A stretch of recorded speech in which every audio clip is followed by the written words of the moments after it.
The poor are rich. The little are big. The weak are strong. The servant is the leader. And I know this because I travel this world on a regular basis. And I have the chance to see great acts of kindness done by very humble servants. I see enormous courage. I see astounding faith. And I know there's going to be great surprises in heaven when we discover who really were the heroes among us. Let me tell you a story about one such hero. During the great famine of Ethiopia, people were not only starving, but I witnessed the courage of the church of Ethiopia under great persecution from the communist government. The churches were seized, the doors were sealed, it became illegal to gather together for worship, illegal to be caught praying, illegal to open or even own the scriptures. The church was forced quickly and quietly underground. Pastors, evangelists were hunted down, publicly beaten, thrown into prisons. During those years, I met several times with the leaders of the church in Ethiopia very quietly in the dead of night.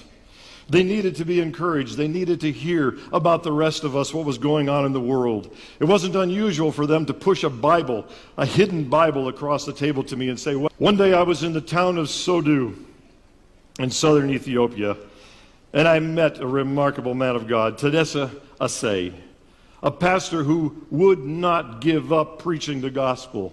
He enraged the communists. He had been beaten as many times as they knew how to beat him. He would not stop. His specialty, it seemed, was preaching at funerals, which was an illegal thing to do. And the communists knew where they could find him because he was always the one there at the funerals. And there were a lot of funerals in those days, as you might imagine. The communists finally had it with Tadessa, and they grabbed him and they threw him into prison. And he figured, as long as I'm in prison, I'm as low as I can go, so why stop now? And he preached the gospel to his fellow prisoners. And he drove them even more nuts, and they said, you know what, we've got to not only silence him, we've got to make an example of this man to silence everyone else who dares to follow this Jesus. And so they decided they were going to execute him. They were going to electrocute him in the public square of Sodo. They didn't have a chair officially for doing electrocutions, and so they had to rig up something. And they came up with a crude device from insulators in a tree overhead, bare wires down.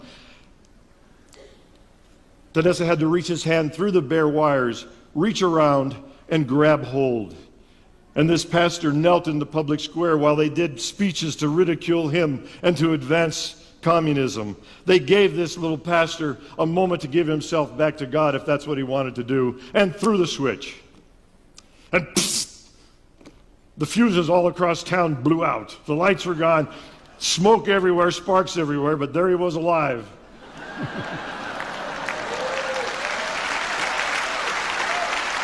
So they picked him up and they marched him back to his cell, and they brought in the electricians and said, do this right. We're going to do it again tomorrow morning.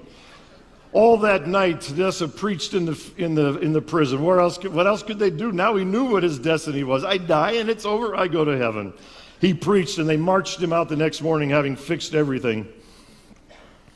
And they did the same routine, the speeches. They knelt this pastor down. They gave him a moment to give himself back to his God if they want. They threw the switch. The lights went out again everywhere. They unwired him, the smoke billowing. They said, just get out of here. We don't know what to do with people like you. I met Tadessa just hours after that. He was walking up this hill slowly and painfully where I was at the top. And when I met him, I said, Pastor Tadessa, I represent tens of thousands of American Christians who know your plight in Ethiopia right now, and we're praying for you. And he says, oh, thank you, Wes. And when you go back, please tell them that we're praying for them too. And I said, oh, I will. And he walked on, and I thought, wait a minute, what do you do when you just escaped death? And we called out to him and said, where are you going? And he says, oh, you don't want to know. And we said, yeah, we really do. Where are you going? And he said, we're on our way to preach at a funeral. Then go to church. And I said, yes, you're right, brother. That's true too.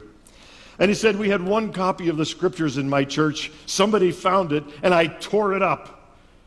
And I said, really? You tore it up? And he said, I had to. I distributed the pages and my congregation memorized that book. We could not be caught with it. And so in the deep valleys in the middle of the night when I am preaching, I say, I need Isaiah 58. Who has Isaiah 58? And out of the darkness, Isaiah 58 stands up, and I hear God's word from the heart of one of my congregation. It says, but I'm told in America, even non-Christians have Bibles. A few years later, the communist regime fell, and the churches were returned back after 17 years to the church.